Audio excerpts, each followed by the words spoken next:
E foarte multă lume, adică vă rog să remarcați, da? Ne așteptăm la o experiență mai intimă, dar...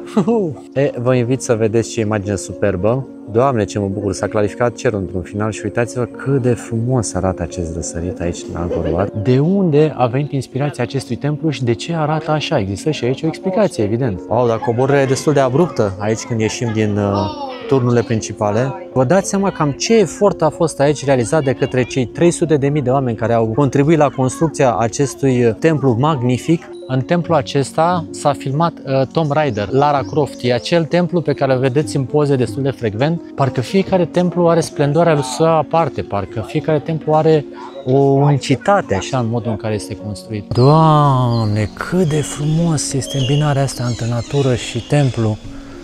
N-am mai văzut așa ceva atât de frumos. Spectaculos arată totul, spectaculos. Hai. Mă urc?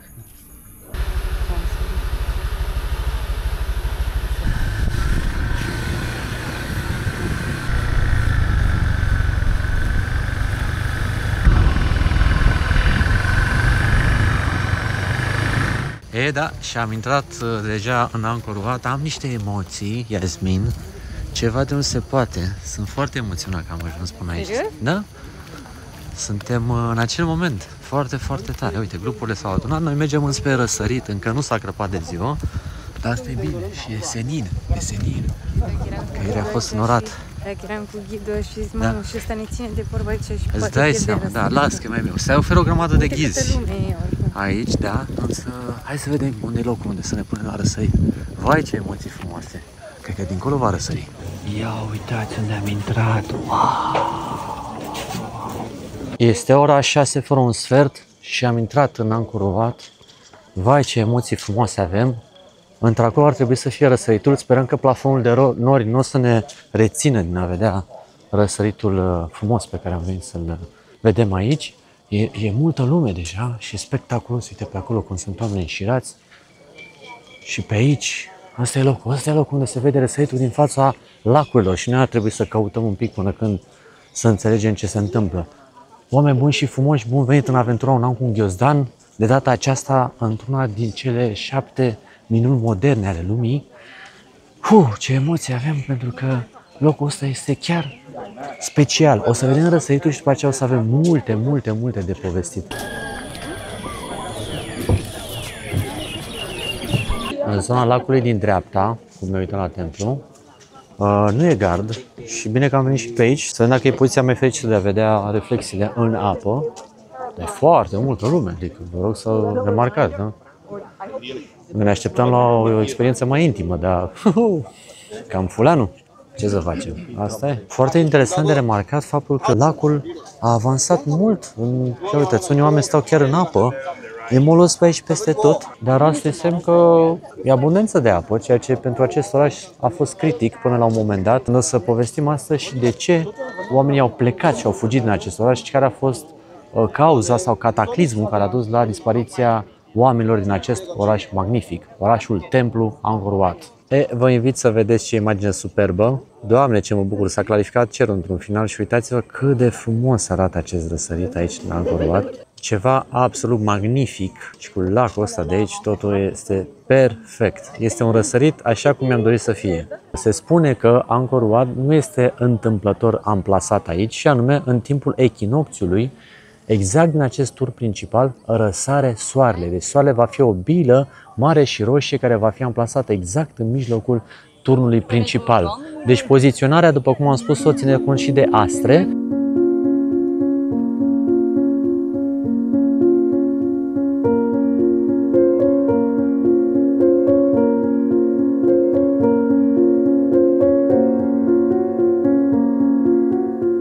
Haideți să vorbim mai multe despre originea numelui Angkor Wat.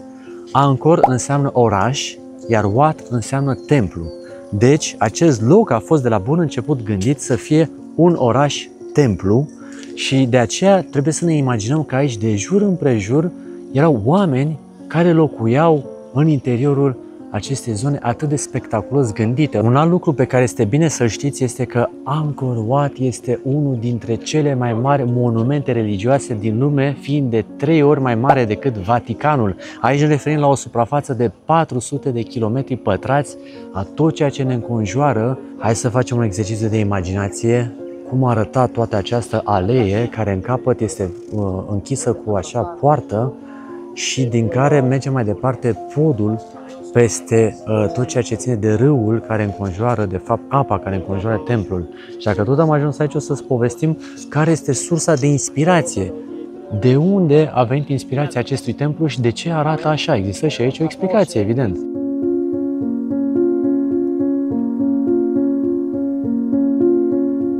Aceasta este o zonă interioară în care regele venea să-și spele păcatele, deci era ca un fel de loc de ceremonie.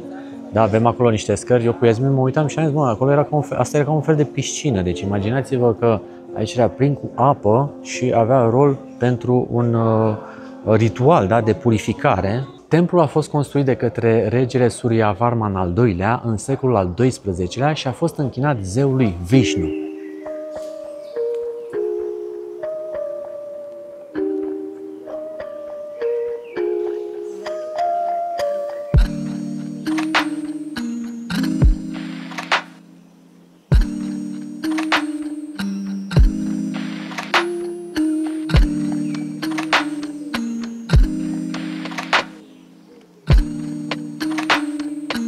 Vă invit să remarcați nivelul de perfecțiune al execuției acestui templu, adică uitați-vă un pic de multe detalii, cum au fost lucrate și în ce puțin timp, aici fiind, deci 30 de ani practic a durat construcția acestui templu și a fost folosită această gresie pe bază de nisip.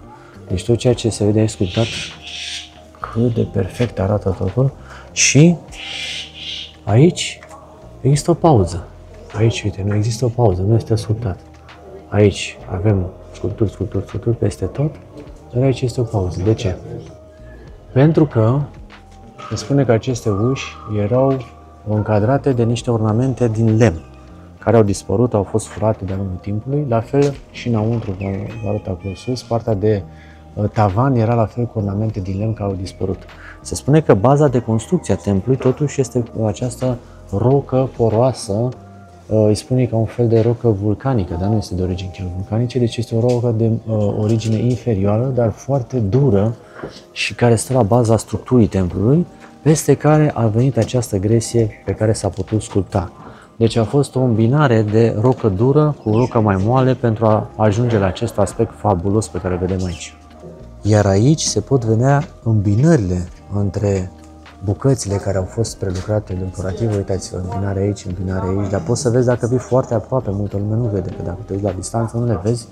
Nu poți să bagi nici măcar o lamă de cuțit între aceste îmbinări, atât de perfect sunt realizate. Iar nivelul de execuție a tot ceea ce s-a întâmplat aici este de dreptul, nu știu, nebunie. Adică cum să poți să lucrezi într-un timp așa de scurt, în 30 de ani, atât de multă manoperă. Da? O să vorbim și despre câți oameni au lucrat aici, undeva la 300.000 de oameni, da? Oameni egal și care au lucrat voit și care erau sclavi, și undeva la 6.000 de elefanți au contribuit la construcția acestui templu.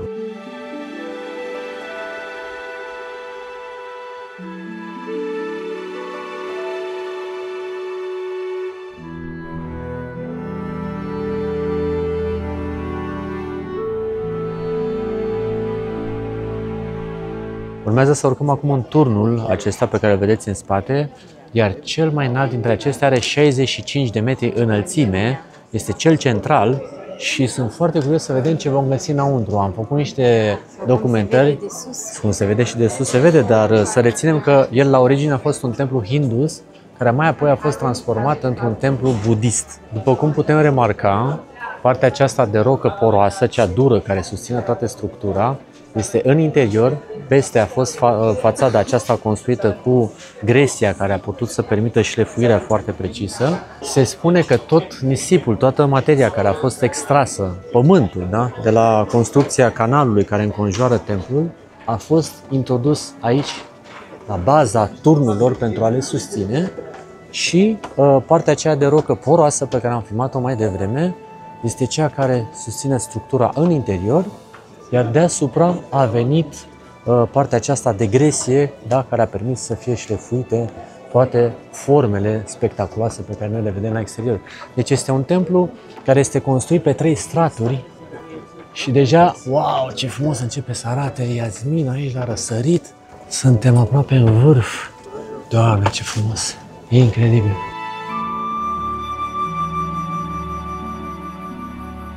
Aici se vede și mai bine partea aceasta de coamă, pe care o vedem că nu avem gravată, dar nu avem sculptată. Iar unde se vede acea plasă, acolo era un plafon de lemn care venea și îmbrăca toată această suprafață. Da? Imaginați-vă cum arăta toată zona asta cu lemn, iar acolo în dreptul porților erau alte ornamente din lemn, în dreptul ușilor. Cât de multă muncă și cât de frumos arată totul aici, uitați-vă un pic. Asta este suprafața construcției, gresia, care permite șlefuirea, și în interior se vede roca poroasă, care este baza de susținere.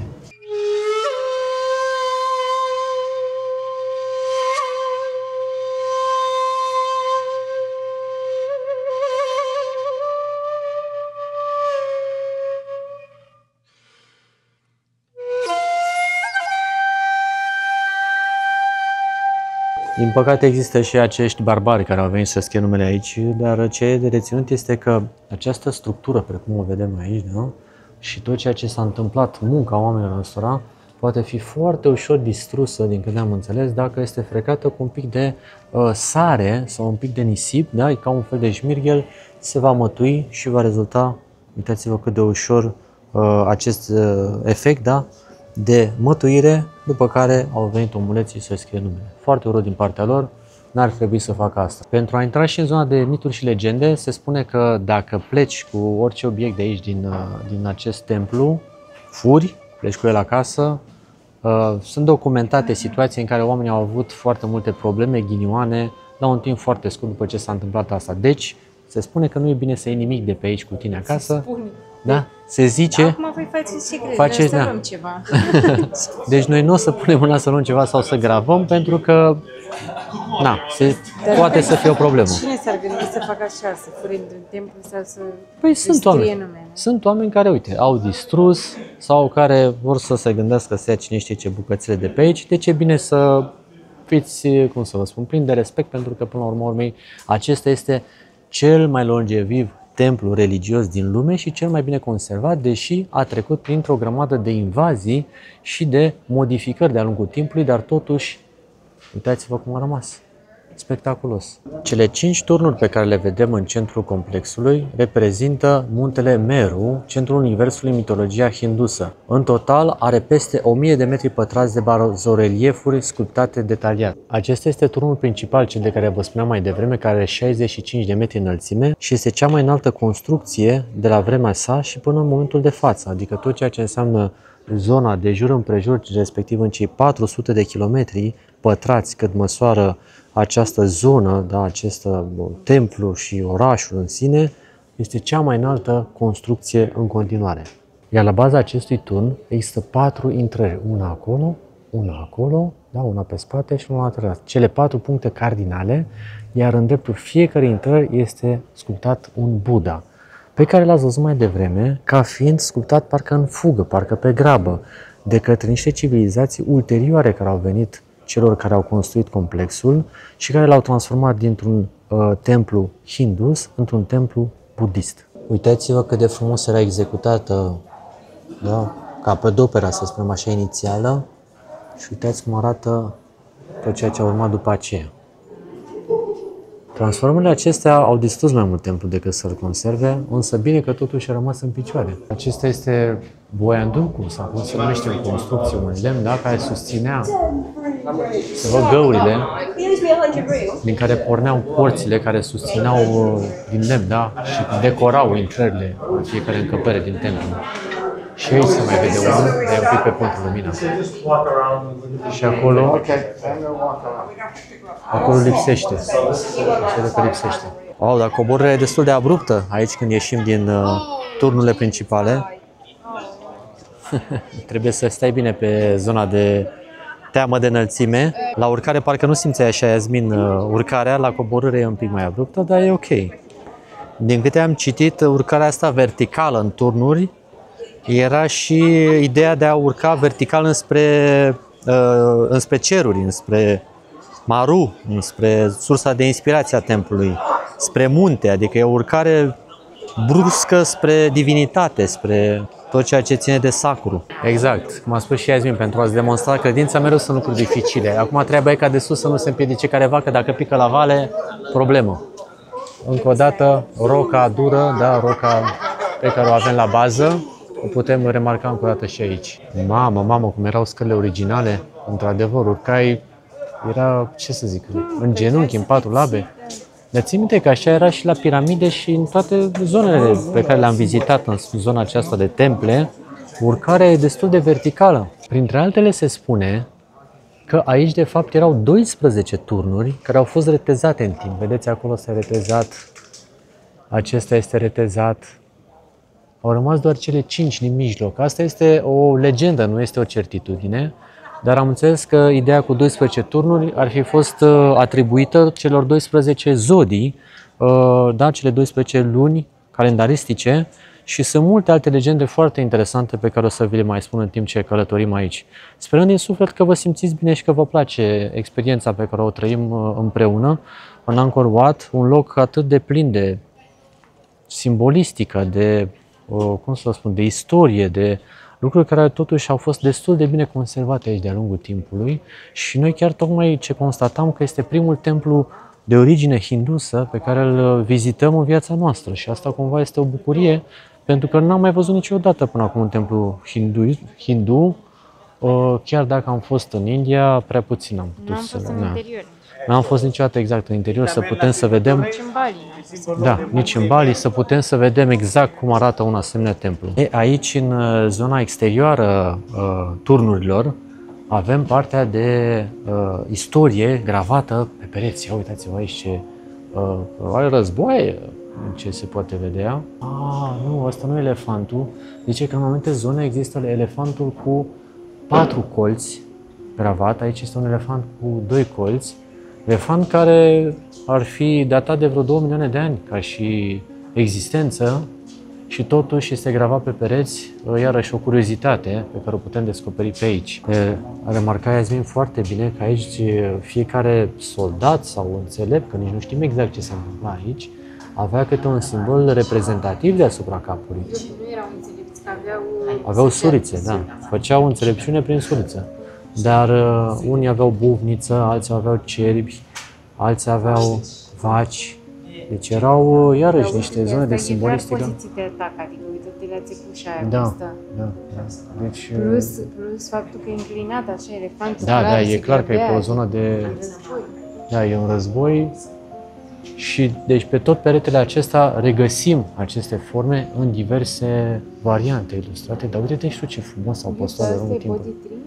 Da, acesta pare a fi un body tree. Body tree în traducere liberă și uite, asta este umbrela aceea pe care o mai vezi la hinduși. Ai văzut-o foarte mult și în Bali și la budiști. Iar acest body tree este copacul cu frunzele în formă de inimioară sub care Buddha, stând și meditând, a fost iluminat, adică a avut momentul revelației. Da? Și de aceea copacul acesta este un copac sfânt pe care îl vom găsi în diverse reprezentări. Sunt multe lucruri pe care vă dați seama. Noi acum ce vă prezentăm este un strat așa superficial a ceea ce înseamnă simbolistic acestor lucruri de care eu am devenit foarte pasionat așa ușor în timp, pentru că n-aș vrea să trecem ca niște ignoranți și să nu înțelegem mare lucru, dar vă rog din suflet, dacă aveți completări, dacă aveți informații care le pot ajuta, vreau să avem un dialog în secțiunea de comentarii, da, unde să putem să discutăm mai multe, pentru că vă spun sincer, n-am niciodată pretenția că le știu pe toate și chiar mă ajută tare mult dacă reușim mai să formăm o comunitate de oameni, hai să zicem, curioși, da, care vor să înțeleagă mai multe aici alături de noi.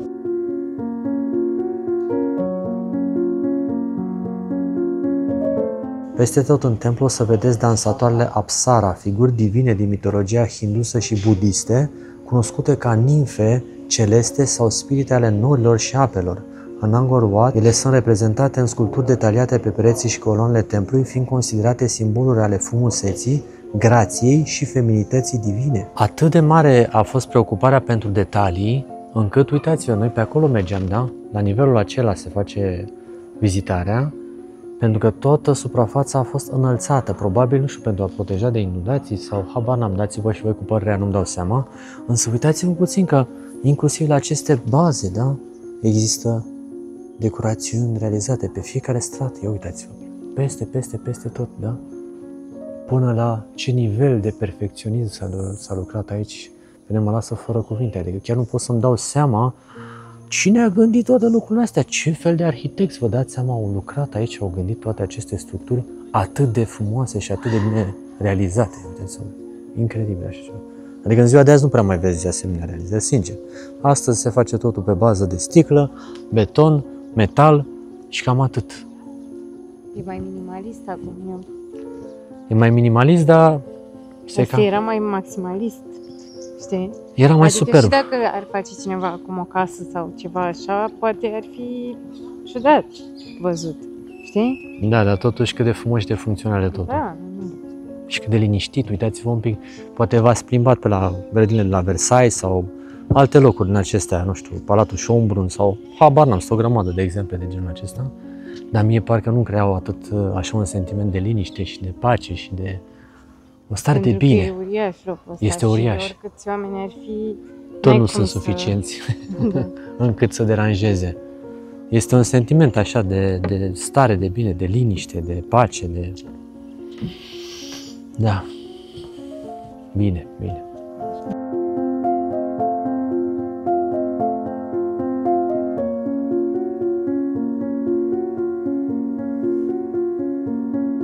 Aceste două clădiri pe care le vedeam în stânga și în dreapta intrării în templul principal erau bibliotecile, locuri în care erau păstrate manuscrisele sacre și la fel de bine erau locuri unde se practica zona de meditație și de spiritualitate. Cele două lacuri, de acolo de unde am văzut răsăritul, stânga-dreapta, reprezintă echilibrul cosmic și modul în care era reflectată forma muntelui Meru, după care a fost construit acest templu. Da? Deci ele erau amplasate în stânga și în dreapta pentru a fi într-o formă de echilibru și la fel de bine aveau și un scop practic pentru anumite ritualuri și, evident, să furnizeze apa atât de necesară acestui oraș-templu. Aici putem să vedem și mai bine turnurile retezate. Se vede clar că sunt finisate într-un mod total neglijent, ceea ce n-ar fi fost cazul aici. Cele 12 turnuri de care vă spuneam fac parte din peretele atât exterior cât și din cel interior pe care putem să-l vedem aici în Zare. E clar că ceva lipsește din arhitectura acestui loc. Da? Acestea erau cele 12 turnuri de care vă spuneam mai devreme, care corespundeau celor 12 semne zodiacale. A sosit momentul să discutăm despre canalul care înconjoară templul, da? Formează un pătrat de jur împrejur. Acest canal are o lungime de 5,6 km și o lățime de 190 de metri. După cum putem vedea, era un canal masiv și gândiți-vă cam cât de multă muncă a fost pentru a săpa acest canal, scopul lui fiind acela de a poziționa templul pe o insulă. Evident că ei la acel moment nu puteau să construiască insule, da? Adică nu aveau acest tip de tehnologie pe care vedem acum, nu știu, când s-a construit, de exemplu, Palmul din Dubai sau alte zone din acestea spectaculoase și tocmai pentru a crea această senzație de insulă, au săpat acest canal imens. Noi acum suntem pe zona de acces dinspre podul vestic, pe care suntem acum aici. Asta era una din căile de acces, iar diametral opus este podul din poziționarea estică, iar aceste poduri aveau scopul de a fi o zonă foarte îngustă pe care să se facă accesul, unde dacă ar fi exista orice fel de atacuri inamice, erau blocate sau foarte ușor ai fi fost atacat. Vă dați seama, ne imaginăm puțin, da, cum veneai aici să faci accesul, erai pe o zonă foarte înghesuită și se spune că stânga-dreapta, în aceste ape, erau foarte mulți crocodili înfometați. Crocodil. Infometau intenționat. Infometau intenționat, da, și vă dați seama, dacă era să pici aici, era o masă bună pentru croco. Drept urmare, dacă ați văzut în vlogurile noastre anterioare, aici se mănâncă foarte mult crocodil, deci cred că se iau niște revanșe. Cred că e real. E cam reală, Unde da. iau crocodilii? E clar, în apele de pe ei sunt crocodili. Deci în apele de pe aici 100% sunt crocodili. S-au făcut și niște măsurători, din câte se spune, în această apă putem avea o adâncime în general undeva la 3 metri, adâncimea medie a acestui canal, da? Și imaginați-vă, deci 190 de metri, 5,6 km de jur împrejur pentru a forma această insulă spectaculoasă pe care găsim orașul templu Angkor Wat. Doamne Dumnezeule, cât de interesant poate să fie totul. Iasmin, păreri, completări? E foarte frumos. Aveam nevoie și eu de un moment de respiro în prezentarea Te așteptai ca să zic ceva mai... Nu, astăzi te-am lăsat pe tine să fii... Astăzi a fost ziua mea de să fiu ghid, da, exact, m-am documentat. Azi ai văzut că n-am mai vorbit peste tine. M-am inspirat din mai multe surse, vă spun sincer, pentru a putea să vă aduc toate aceste informații. Încă nu am încheiat, mai am multe să vă spun, inclusiv legende locale despre locul acesta și modul în care oamenii de-a lungul timpului au ajuns să aibă niște mituri și crezuri, dar acum mergem și noi să luăm o mică pauză. Și după aia schimbăm locația. Schimbăm un pic și locația și mergem să luăm și noi un mic dejunel, că deja trupurile, știți cum e, prea multă gândire, deja trupul își cere drepturile, da, să fie alimentat. În susținerea ideii că acesta este un lac artificial, vă invit să vedeți aceste trepte care coboară până în lac și chiar în jos se vede că nu se termină aici, da? Deci e clar că a fost o îndiguire realizată artificial și vă dați seama cam ce efort a fost aici realizat de către cei 300.000 de oameni care au contribuit la construcția acestui templu magnific și cam de ce fel de volum de pământ a fost dislocat de aici și care, v-am spus, a fost dus într-o mare parte la baza celor 5 turnuri pentru a fi o susținere foarte zdravănă.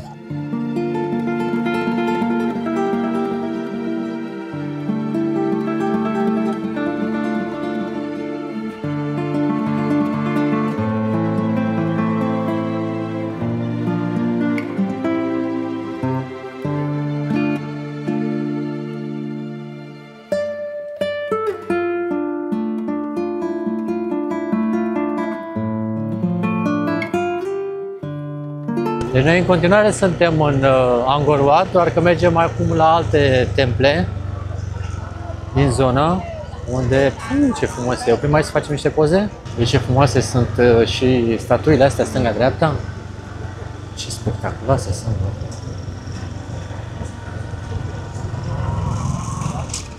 Wow! Zici că intri în Disney, jur. Uite cum arată. Welcome to Angkor Wat. Wow, aici cred că se filmează ceva, se fac poze, uite-te. Mireasa, vezi? La mașină. Este un set de filmare, vezi? Wow! Dragi exploratori, prietenii noștri, oameni buni și frumoși, am ajuns la templul Bayon. Un alt templu pe care îl putem găsi în cei 400 de kilometri pătrați pe care îi avem de explorat. Avem și ghizii aceștia care un pic ne cam exasperează. Templul este destul de împânzit și de maimuțele, nu știu dacă se văd în zare. Una chiar aici, uite, era confundat, o vezi acolo cum se scarpă. Da. Ce simpatică e. Da, deci, dar oamenii n-au voie să se urce pe templu, maimuțe de ce au? Păi pentru că este mai ușor. La intrarea în templu putem vedea din nou stânga-dreapta cele două bazine de apă. Ne reamintim de unde vin aceste bazine de apă? Aoleu. La lecție, hai, ești pregătită? Aoleu, stai. Bazine de apă. Bazine de apă stânga-dreapta. Sunt reprezentarea muntelui Meru, muntele Sfânt, da? Care la baza acestuia are zona de apă, da? Și de aceea... Crezi că și aici aceeași temă? Păi eu așa zic, pentru că ai în dreapta bazinul de apă, ai în stânga bazinul de apă. Înainte de a intra în templu, unde vom găsi câte fețe? 216? Aoleu, am uitat. Te prind numai cu lecția nefăcută. Mă simt ca la școală. 216 fețe zâmbitoare.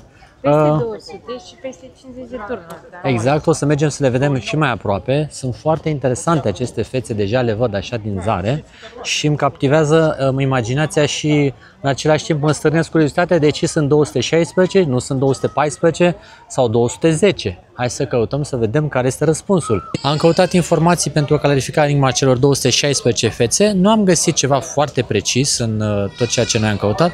Există ceva, iubito, care ți-a captat atenția? Nu se știe de ce sunt 216. Se știe de ce sunt poziționate așa sau ce semnifică, dar nu de ce e numărul ăsta. Dacă voi știți răspunsul la această enigmă, vă rugăm din suflet, scrieți-ne acolo la comentarii. Suntem foarte curioși dacă aveți răspunsul. De ce 216 fețe aici? De ce? Unele lucruri sunt fără răspuns. Iasmin Poate spune așa s-au mereu că- nimerit. Știi, de exemplu, eu dacă desenez o floare, o să desenez câte petale mi ies. Dar nu înseamnă că am avut, știi, când fac eu petalele. simbolistică, am înțeles. Dacă ți ies Poate 9, eu pur zic și că poate simplu sunt planetele așa din s-a- sistemul așa- solar, altcineva o să zică că este exact. vreo derivare a lui Fibonacci Noi și așa mai să, departe. să interpretăm fiecare lucru. Unele lucruri, pur și simplu, așa arătau bine, așa sunt frumoase, așa s-a gândit omul ăla, atâtea au încăput în spațiul ăsta, știi? Ok.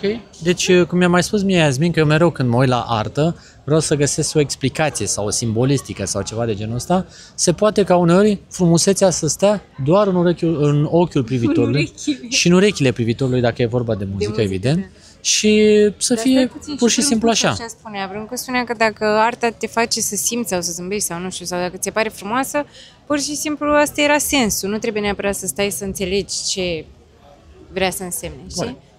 Te miște. La fel de bine găsim din nou elemente comune pe care le vom găsi în tot această zonă de reprezentare, da? Vă amintiți, da?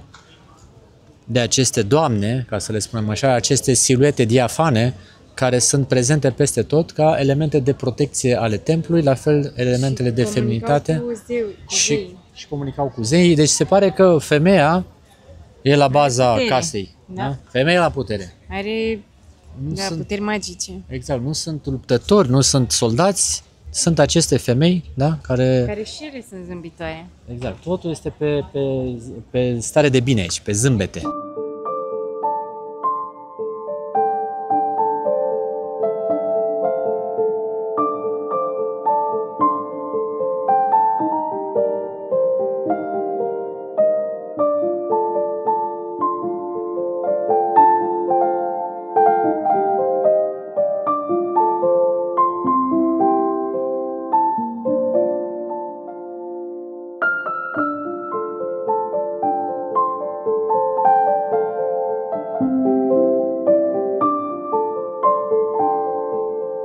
Mă uitam la forma templului și aici avem 8 forme ale acestuia în interior. Deci o zonă octogonală și mi-am amintit de la templele chinezești, de la pagodele din China, că tot așa în formă de octogon erau. Deci sunt niște elemente ale arhitecturii pe care, că putem spune chiar arhitectură sacră, pe care le putem identifica în toată istoria umanității și asta cumva ne face să ne gândim. S-au preluat, s-au păstrat, s-au adaptat. Ce s-a întâmplat aici oare?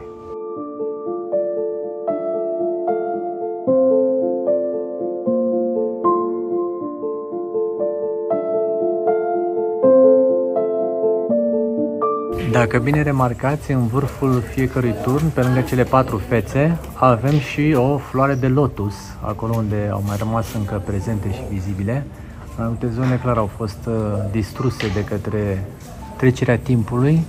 Floarea de lotus, care evident este evoluția spre divinitate, da, spre ceruri, este cea care face conexiunea dintre terestru și divin.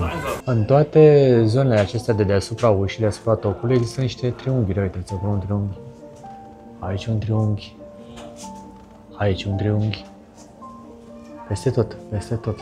Și cred că iarăși are ceva de a face cu forma aceasta a geometriei sacre pe care o putem întâlni în atât de multe civilizații.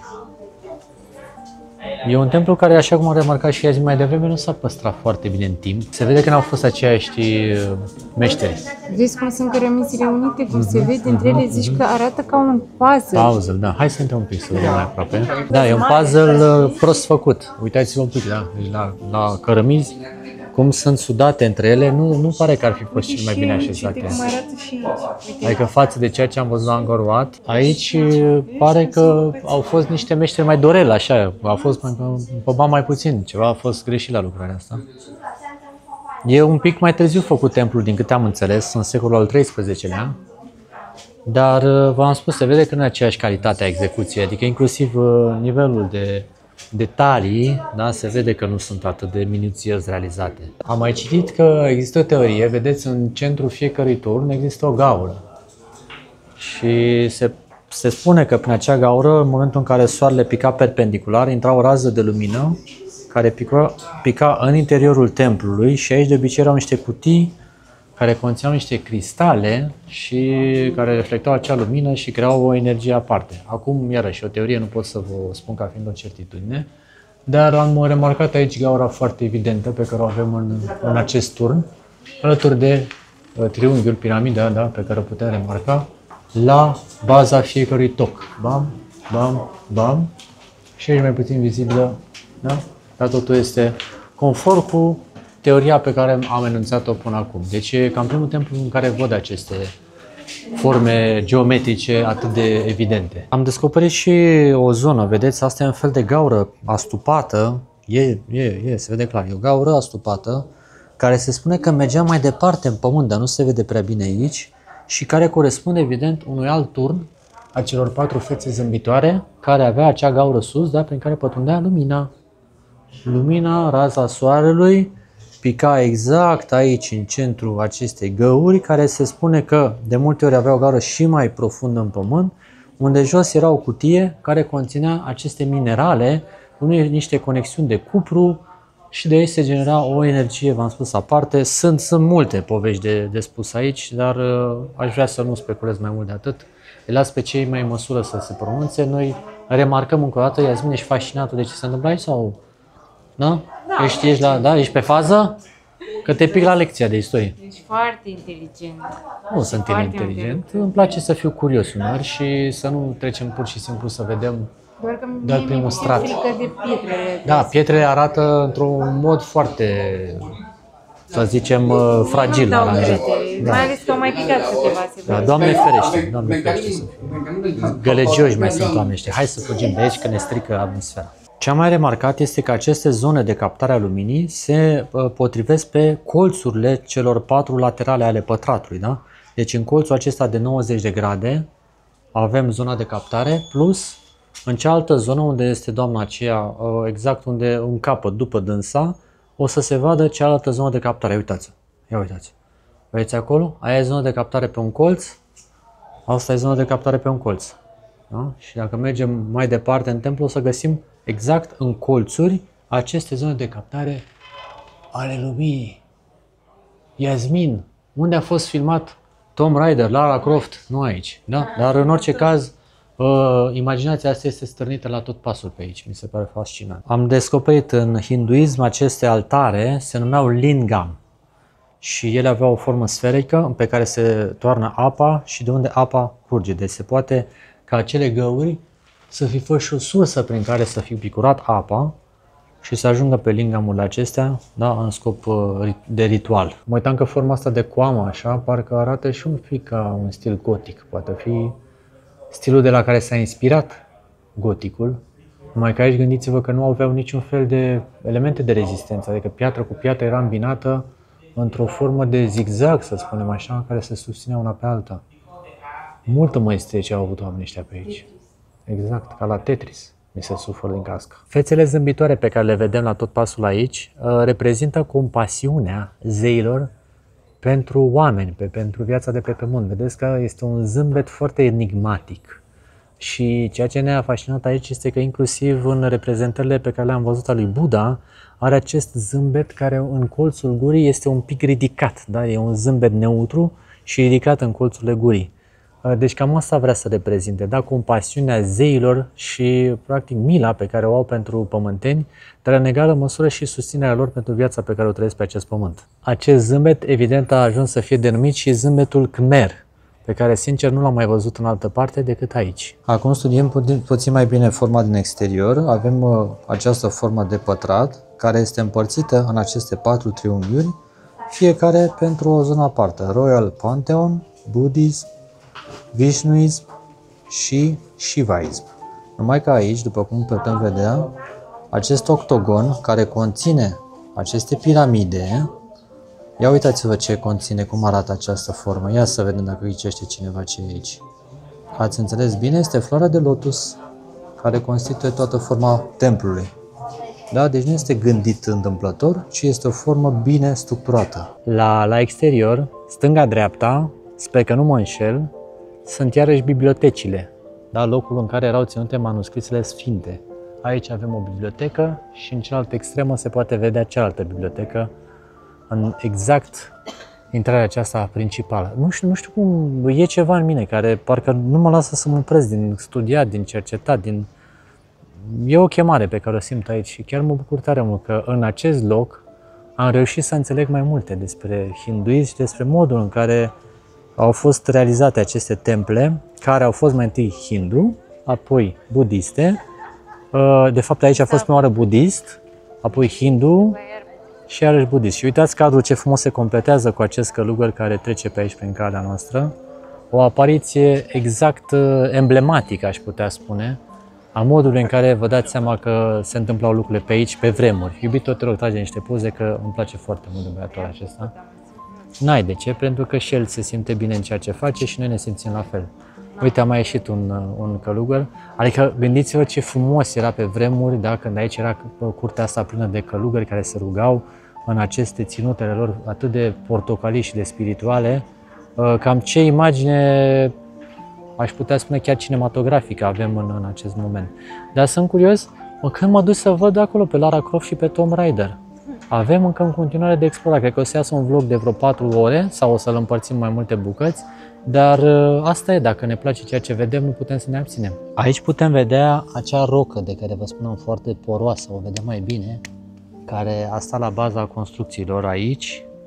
Și uitați-o cât de zdravănă e, da? Cât de țapănă. Este o rocă foarte, foarte dură prin care s-a putut face fundația și baza templului. Aici o putem admira, dar clar, nu puteai să lași templul făcut din asemenea rocă pentru că ar fi arătat horror. În schimb, ce am văzut că se face uneori gardul sau zona aceasta de pavaj. Ia uitați, puteți să o regăsiți, ia uitați-o și pe acolo.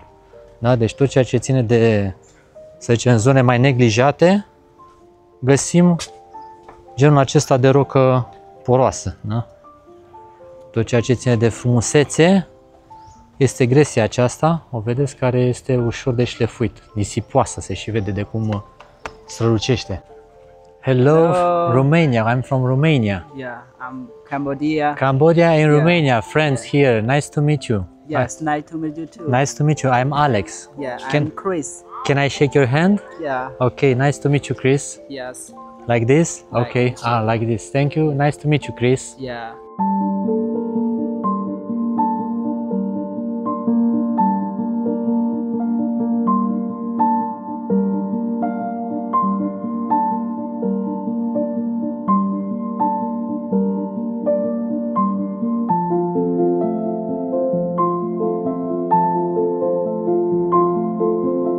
Ia uitați aici cum erau blocurile de piatră. Aici este o zonă exterioară a templului și cred că acestea au fost extrase din fațada templului, sau conservate de-a lungul timpului.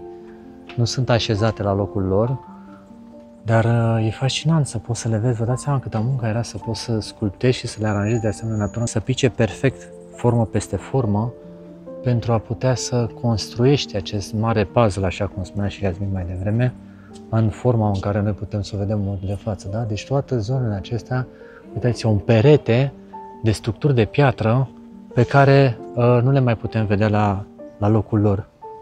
Și mă bucur totuși că ne dăm seama cam cât de multă muncă a fost. Vă dați seama să poți să aranjezi toate bucățele astea. Cum le notau, cum le numerotau? Că vă dați seama, cred că nu le sculptau la fața locului. Cred că o parte erau sculptate probabil în ateliere sau în zone, după care probabil că erau aduse și transportate aici și puse bucată cu bucată într-o anumită ordine. Ce să mai? N-aveau laser pe vremea, n-aveau sculele noastre pe care le avem în epoca pe care o trăim și totuși, uitați-vă ce au fost capabili să facă oamenii pe aici.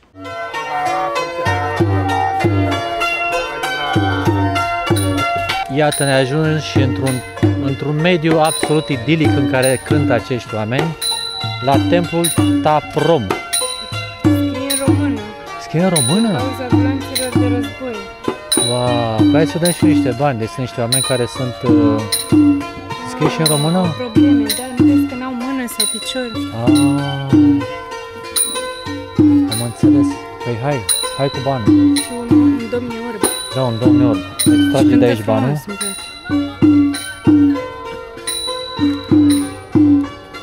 Deci oamenii ăștia sărmani au fost mutilați în timpul războiului și cântă aici și am văzut și scris în limba română, o să vă arătăm imediat. Deci uitați, ba n-au o mână, ba nu văd.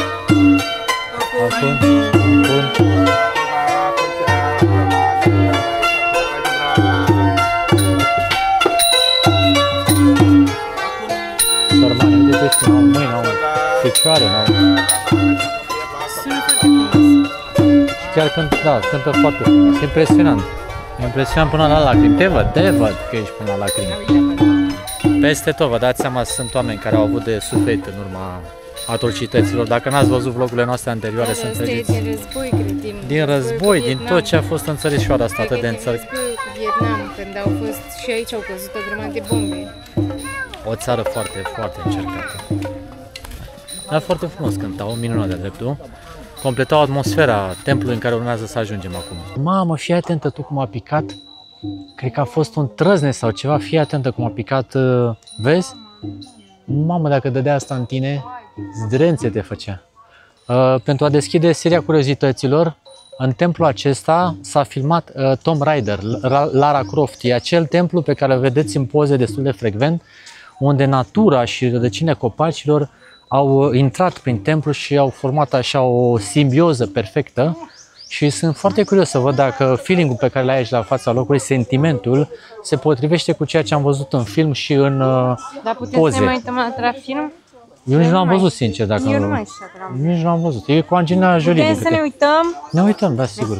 La Lara Croft, deci să vedem care au fost aventurile ei pe aici, că eu, sincer, vă spun, nu mai țin minte exact. 2001 știu că a fost filmul făcut.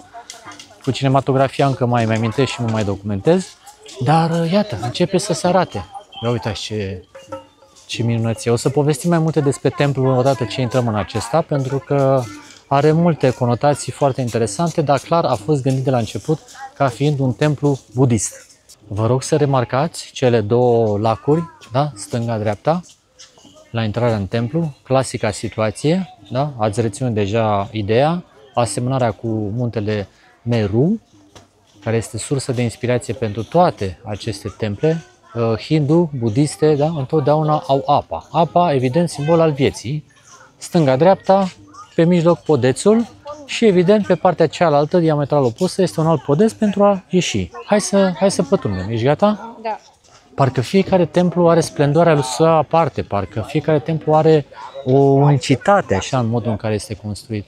Aici, parcă natura chiar este, cum să vă zic, invadează tot spațiul acestui templu într-un mod foarte, foarte plăcut, mai ales că la ora la care noi facem expediția, deja este foarte cald și mi-a spus din start, dacă nu e cu soare, venim, da, venim mâine, dacă e cu soare, venim mâine de dimineață, pentru că deja la ora 11 nu prea mai poți să stai la soare să explorezi, te căpiază.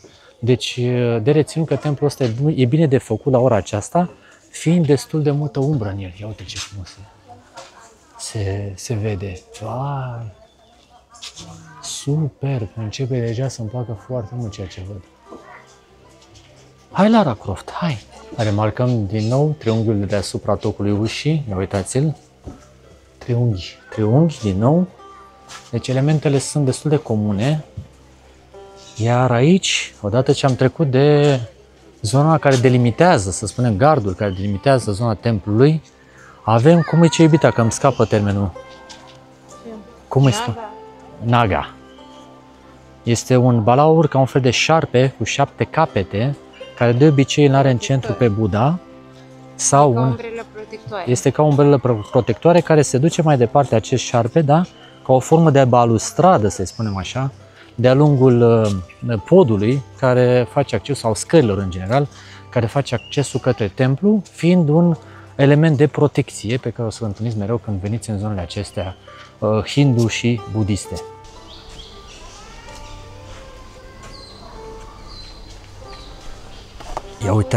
Ia uitați aici cum a început să intre rădăcina acestui copac în zidul templului. Începe să se întâmple magia. Vai, ce frumos arată și acolo. Doamne, cât de frumos este îmbinarea asta între natură și templu. N-am mai văzut așa ceva atât de frumos. Spectaculos arată totul, spectaculos.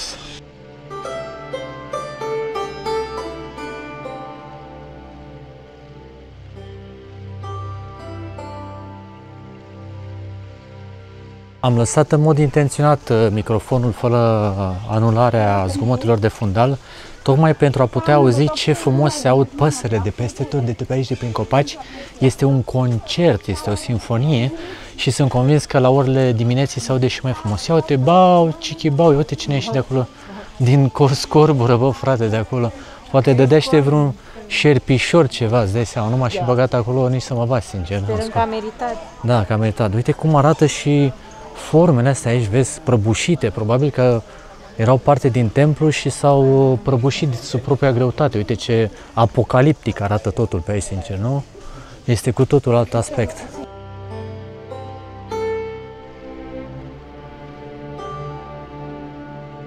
Wow, ce frumos se vede și pe aici.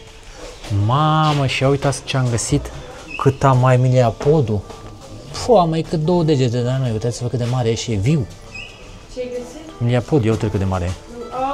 Super vizibil și aici triunghiul, uitați-l în dreptul turnurilor. Aici turnurile văd că nu sunt libere. Foarte frumos. Dacă mă întrebați, sincer, cred că acesta este, bine, după masivul prim templu Angkor Wat, care este clar cel mai emblematic, deși face parte din tot acest ansamblu, acesta parcă nu neapărat că ar fi pe locul 2, dar poate fi chiar pe primul, adică îmbinarea asta între natură și modul în care s-a păstrat totul aici și încă, îmi place foarte mult. Și uite cum mergi, ieși, intri, aici avem din nou niște lacuri, iar păsările astea care se aud așa în zare, parcă e un aspect așa mistic.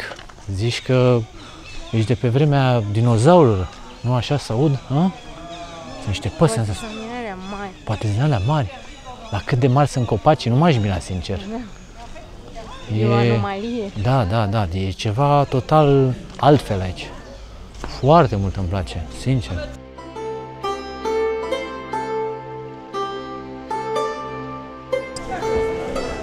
Nu știm dacă este ceea ce căutam, dar ia uitați ce spectacol. Bă, frate, ce a făcut acest copac.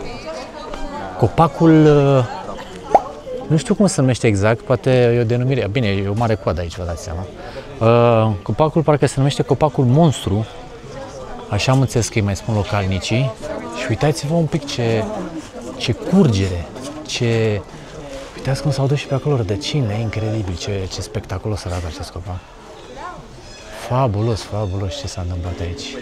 Chiar un loc foarte frumos unde poți să faci o poză. Și ce să mai, o să ne punem și noi la coadă. Hai să facem acea poză, nu? Oameni buni și frumoși, de-a lungul secolelor, respectiv în apogeul său, în orașul Angkor, respectiv între secolele 12 și 13, au trăit undeva la aproximativ 1 milion de oameni.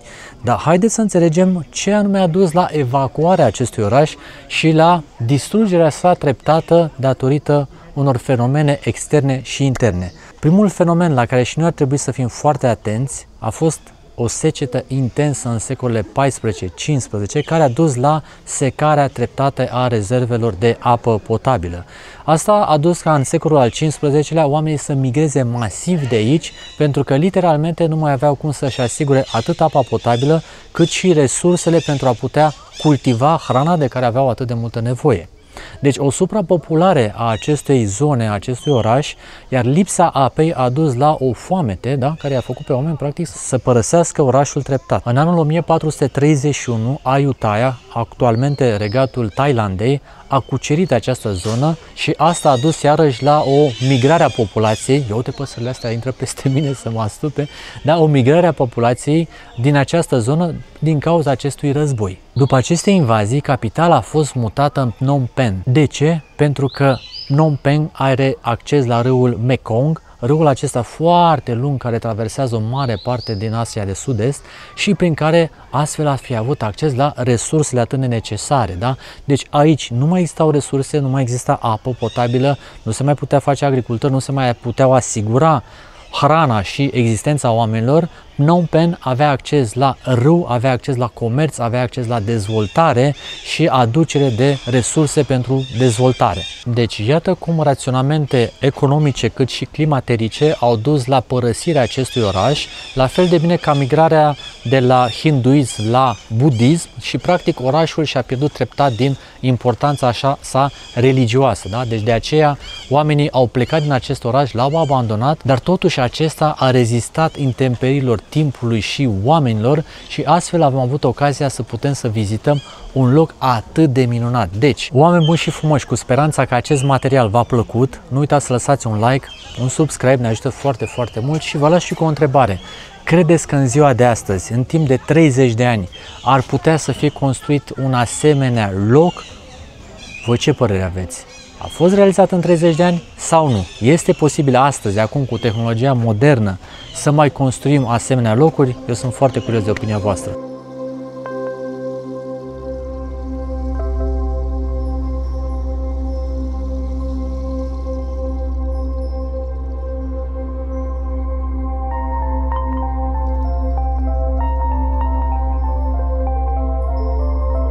Doamne Dumnezeule, cum arată și copacul ăsta. Am crezut că am făcut cea mai spectaculoasă poză, dar văd că mai există și aici o zonă. Ia uitați-o cum arată. Doamne, ce frumos e tot ceea ce se întâmplă aici.